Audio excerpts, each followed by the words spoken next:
Good morning, good afternoon, good evening. For some of you who may not have heard,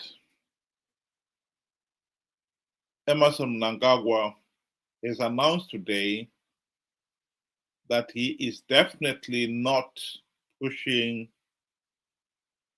to change the constitution so that he can extend his stay in power. Let's just quickly listen to what he had to say. I need a bit of help here to understand you clearly. I know the whole country needs you to pronounce yourself clearly. You have said and you've restated this point that you leave when your term ends, or you know when you will leave, the day and time. But like my colleague here said, there's still a lot of confusion. There's the 2030, people were saying you should extend your term to 2030. Can you state and pronounce your position clearly for the whole nation, for the international community, for us, so that when we write our stories, we have the proper information? What is your opinion? When are you leaving, sir? In fact, you are putting it very clear. Very clear. That I have 2 terms, and these terms are very definite. And I'm so democratic. When they come to an end, I'll step aside and my party will elect my successor. That is as clear as day. Those who have other imaginations, it is a democratic society for people to dream. But facts will take place.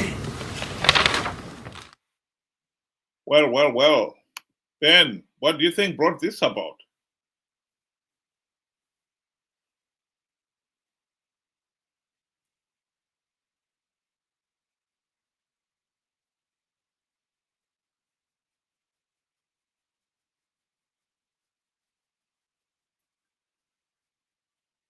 I don't know whether Ben is having some problems there. But this has come as a surprise, because Mnangagwa has allowed this issue, or some of his supporters, carry on ever since October last year, when the party held its Congress in Bulawayo. They made a resolution. The number 1 resolution was that he was to stay until 2030. Why he would have allowed the party to carry such a resolution when he knew he wasn't going to stay, beggars belief. Why he has allowed his supporters to carry on until now, claiming that he was going to change the constitution, dragging the whole nation into an endless debate on this very issue, only now for him to say, no, he's definitely not pushing for Agenda 2030. It's a surprise. Ben, I don't know whether they're there. What do you think has brought this about?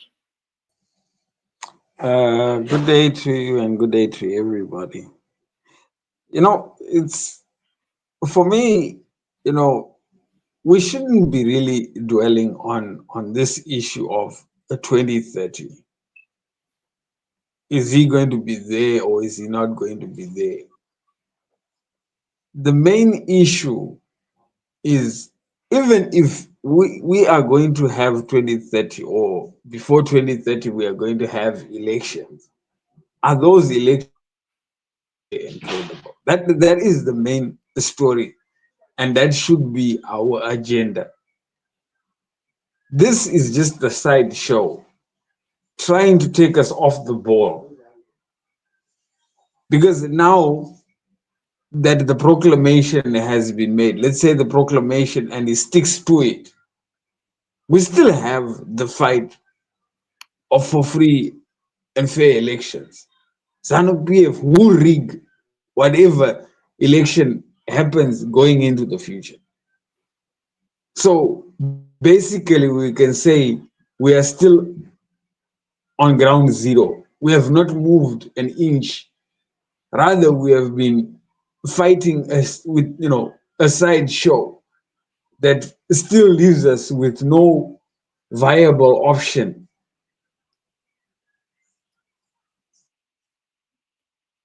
Well, many people would want to give credit to Blessed Geza and his fellow war veterans who came out very strongly demanding that Mnangagwa must go. And I think there is some credibility in that story or in that claim, because until now, Mnangagwa has pretended not to notice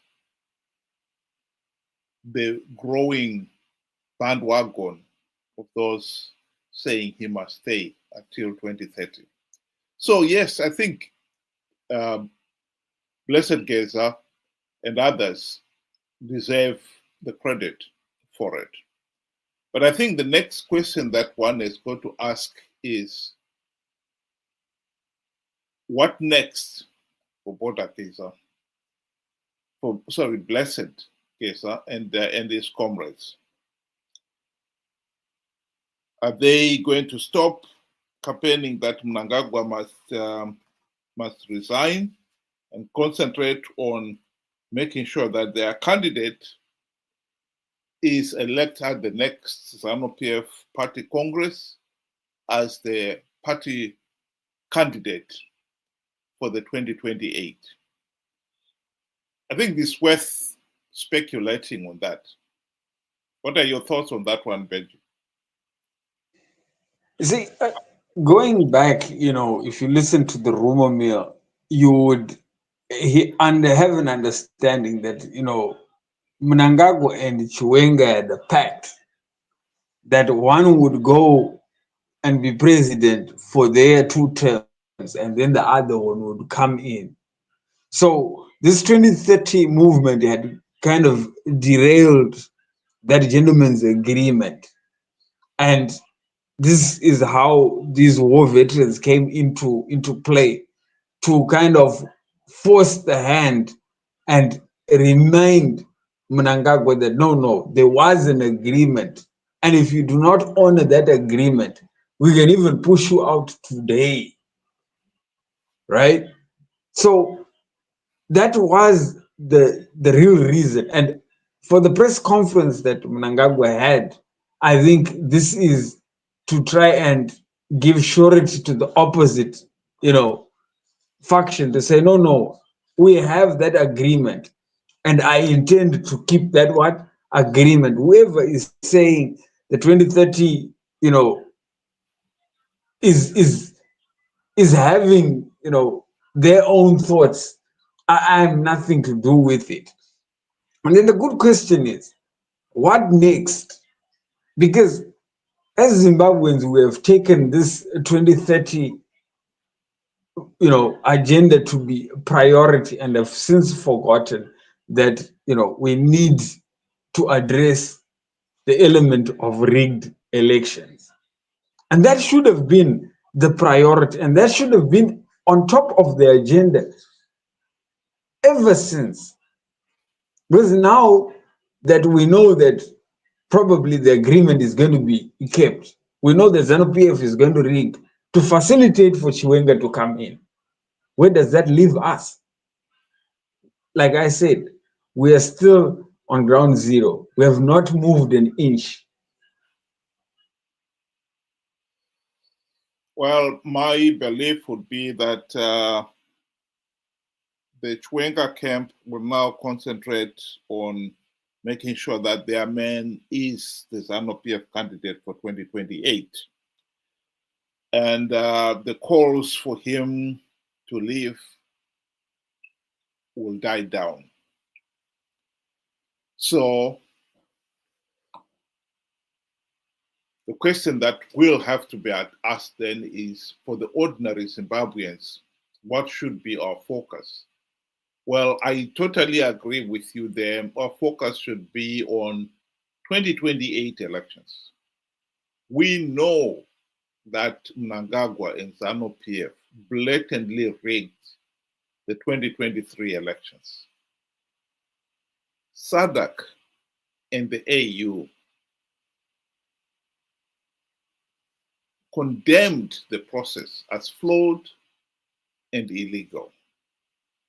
That should be our starting point. We should remind ourselves that this Mnangagwa guy, while he was trying to change the constitution to extend his own stay in power beyond the 2028, he actually did not win the mandate in 2023. He is illegitimate, and he was trying to extend his illegitimate mandate by another 2 years. But now that he has assured the nation that he has no intentions of doing that, we should laser focus back on elections. 2028 must not be a repeat of the rigged elections of the last 45 years. I'll just play a clip of Dr. Mumba talking about the rigged elections of 2028. Well, thank you so much. First of all, let me be clear that the changing of any dynamic or situation in any of our African countries is a preserve of the citizens of that country, in this case, the Zimbabwean people. An election observation team goes there to support the process by observing and being able to release a statement of our observations that, for instance, in Zimbabwe, we raised several issues of transparency and also the independence of the Electoral Commission and things which happen in many other countries, you know. But at the end of the day, once we produce the report and make it available to the Zimbabwean authorities and eventually to the Zimbabwean people, it really remains the preserve of the Zimbabwean people to fight for the freedoms that they need themselves and to correct those issues that have been observed. The reason why we have multiple observation missions is to ensure that, you know, there is a comparison, you know, taking place between the SADC report and the European Union report, the African Union report, and then they can see that those issues that repeat themselves in all these reports, it's up to the Zimbabwean people. And this is where I appeal to all political leaders, not only in Zimbabwe, especially the elections that are coming in Mozambique, they're coming in South Africa, in DRC.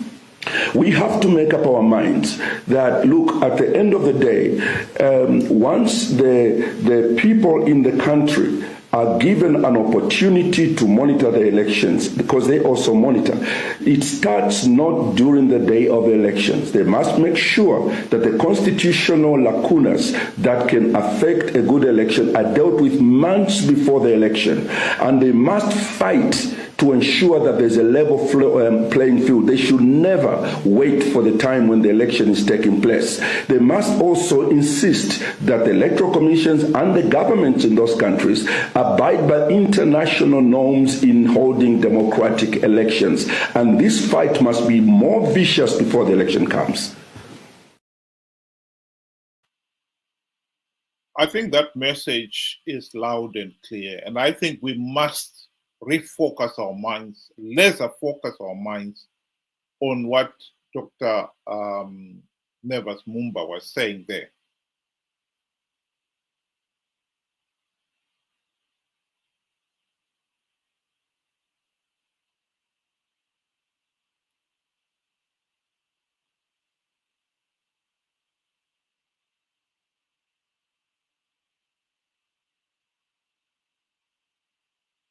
Hello, Benja, are you still there?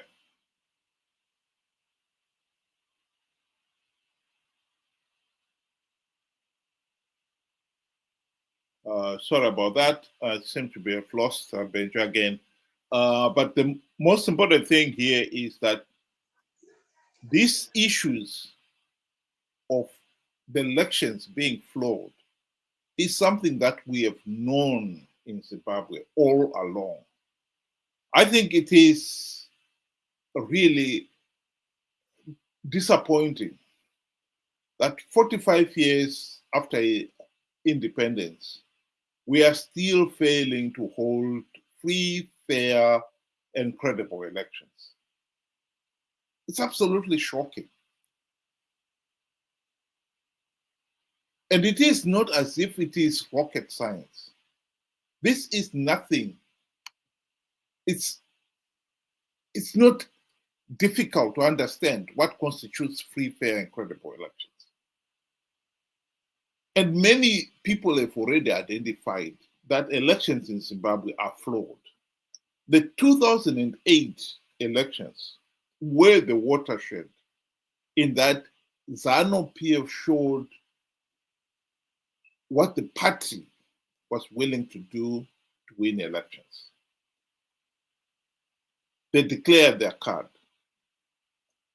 And SADC and the AU refused to acknowledge and give the regime political legitimacy. And SADC, credit where credit is due, are the ones who proposed the global political agreement of 2008, which gave birth to the GNU. The primary purpose of the GNU was to make sure that elections are free, fair, and credible.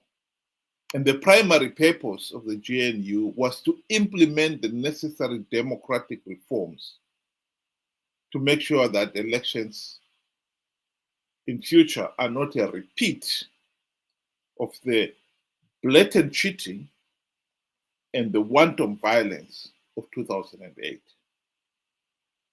That message has not gone through. I think that is one of the problems we have here. I don't know whether you're back, Benjamin. Yes, I'm back. Sorry for technical glitch on my end. You know, the message from Dr. Mumba, I think, is a very timely message, and it's very sound advice. You cannot cry over spilt milk, they say in English. Once you have participated in rigged elections, you have legitimized the process. You cannot go back and say the elections were rigged. We know ZANU-PF rigs the elections. And by virtue of us participating, we are with the process. We agree with the outcome. So we have to ensure that we have free, fair, and credible elections come 2028. And how do we do that? By fighting for reforms. And that fight, like what Dr. Mumba said, should be now. We should start now. We cannot gear up after elections. Yatsika Msheshe Yama, we would have gone along with the process, and thus we are part of the process. So I hope that, we now leave this sideshow of the 2030 movement and refocus our attention on getting ourselves free, fair, and credible elections. Thank you. Well, I just wanted to add a comment here from Margaret Dongo, speaking about this problem of the failure to hold free, fair, and credible elections, and why, particularly, the SADC and the AU failed to deny ZANU-PF political legitimacy, as they did in 2008. The main reason why SADC could not deny ZANU-PF political legitimacy is because MDC or CCC had participated in these flawed elections. And worse still, even when SADC turned around and said the election process was flawed,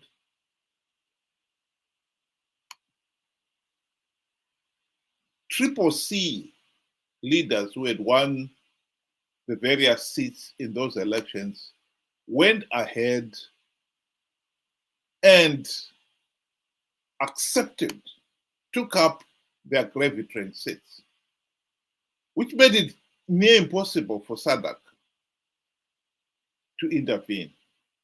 Let's just listen to what Mnangagwa is saying on this issue.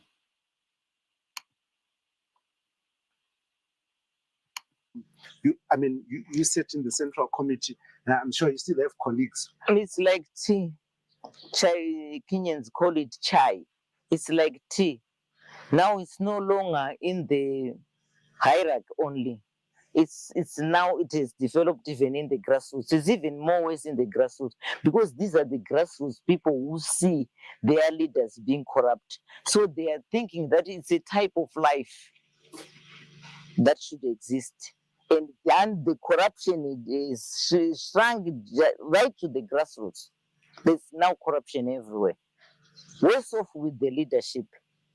Because they have a look. You asked me a very good question. You were in the Central Committee. You were a member of Parliament. You were this and that. Why are you feeling the pinch? It's because, I didn't believe in corruption. I'm not a selfish person. I'm a selfless person. And I'm like a social worker. Politics is not a business. This is what I want to remind most of our MPs and other people. Do you think they look at it as a business? Yes, they look at it as a business. Because they look at it as a business seriously. Because the moment they go, business and employment creation. Because if they go to Parliament, you are employed. You get a car, you get a stable salary, and you are paid until your term is over. Already you are employed. If you are out, you're out of employment. If you serve 2 terms, you get a pension? You get a pension. Then already, this is why people kill in politics. They kill to be in Parliament. This is why we have violence in this country. Because there is no employment. The only employment which is there is in politics. There is no other outside employment. So for them, a very good example is, look at what happened to CCC, the CCC party. Have a look. When they lost, when they said they were rigged, what I expected from them, I expected all parliamentarians to say, we are not going to go to participate in a rigged system. And we are not going to sit in a rigged parliament. Because the elections have been rigged. So all of us were not going to parliament. Imagine what could have happened. We could have gone into new elections. There's no way ZANU-PF was going to roll alone. You think so? Yes. Do they care? Caring or not caring, the public would have forced them because the majority of the people would want representation in parliament. I think that is a valid point that some people have failed to appreciate and accept. The opposition, CCC, participated in these flawed elections out of greed.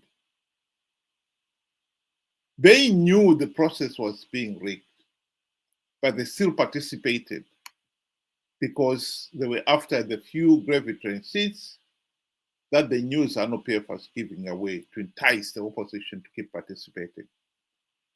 And that is exactly what happened here. The very fact that the people themselves failed to see it, which is what Mnangagwa is pointing out here.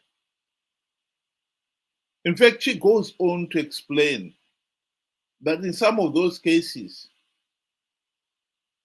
these members of parliament, CCC, when they were asked, why are you accepting it? They even argued and said, no, I financed my own participation in these elections.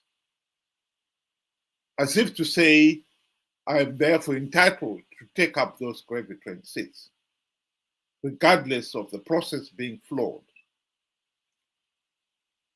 Let me just play that bit so that people understand it.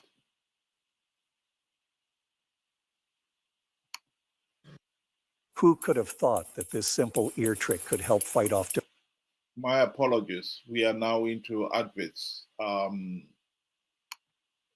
do you want to keep on give your reaction to this issue while I sort out this technical problem? Sure, thanks. I very much agree with it. You know, like I said before, once you have joined a process that you know is flawed, you become part and parcel of it, and then you have to accept the outcome. And the worst part is, like she says, that the opposition, particularly Triple C, they knew ZANU PF was going to rig the elections, but they kept on pushing and persisting that they had measures to counter that. And we knew, and everybody knew, you can never win rigged elections.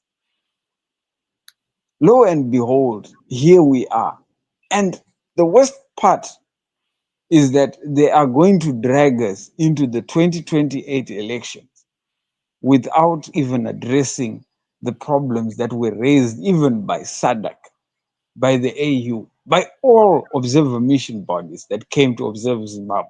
They are not willing to address that. So we are just going round and round in circles caused by the opposition. Because ZANU-PF is simply doing and enticing them because there is always, financial well-being for them, in the future. That is where our problem lies. Let me just play that video clip to the finish.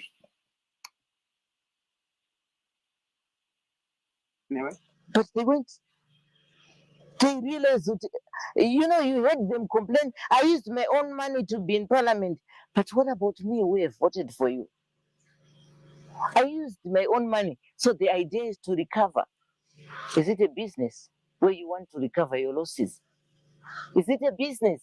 Politics, is it a business where everyone else, when you get in parliament, you want to recover your losses?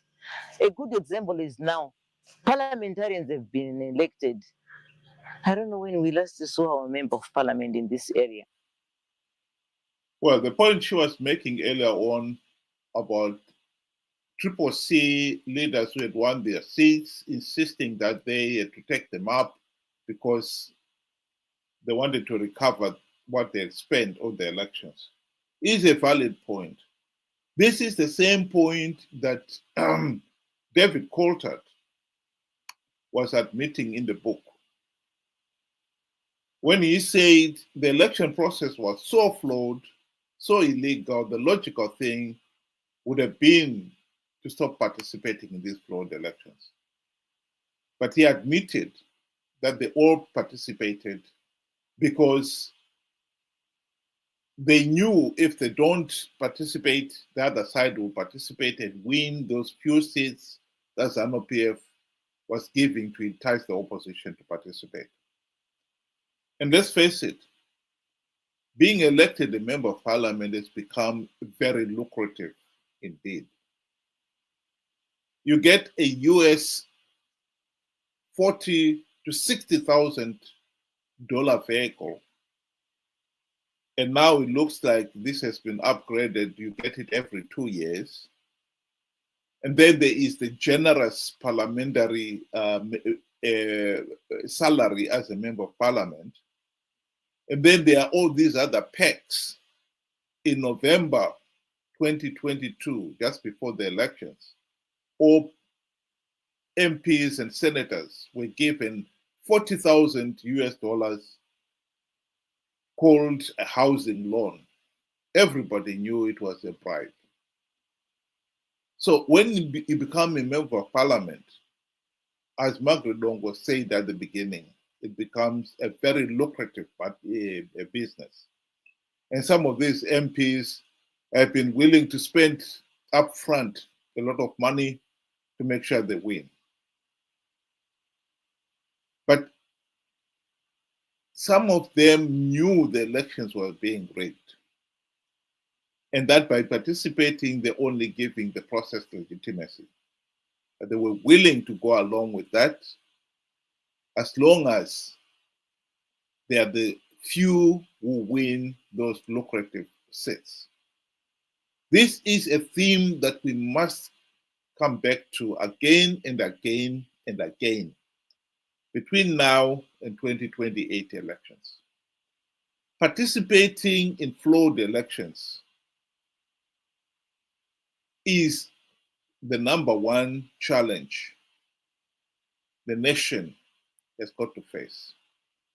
To keep on participating in these flawed elections is insanity, particularly now that SADC and the AU have condemned the process as flawed.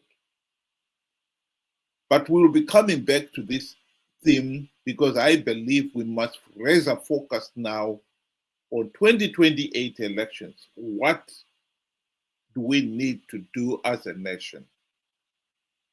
Ben, do you want to give your closing remarks? In closing, I would like to say, I agree with you. This is a very, very important topic, one that will shape us moving forward, even past 2028, elections and the elections that will follow. We need to get our acts together as a people. We need to start the fight for reforms now. And those reforms have been made easy because they've already been articulated by, observer mission reports. So all we just have to do is to table those. We don't need to come up with anything. It's done. Half the job has already been done for us. So we don't have an excuse. And I hope that we finally realize that participating in rigged elections will only perpetuate our own suffering. Thank you. Thank you very much, Ben. Like I said, we are going to laser focus on what the nation should do for 2028. Participating in these flawed elections to give ZANU-PF legitimacy and perpetuate the nation's suffering is an act of insanity. To keep believing that the opposition will win rigged elections after 45 years of ZANU-PF rigging elections is insanity. But we will be coming to this theme between now and 2028. We will laser focus on 2028 elections. Thank you very much, those of you who were able to join us. I hope you'll be able to join us again tomorrow, 6 o'clock UK time, 8 o'clock Zimbabwean time. Good evening.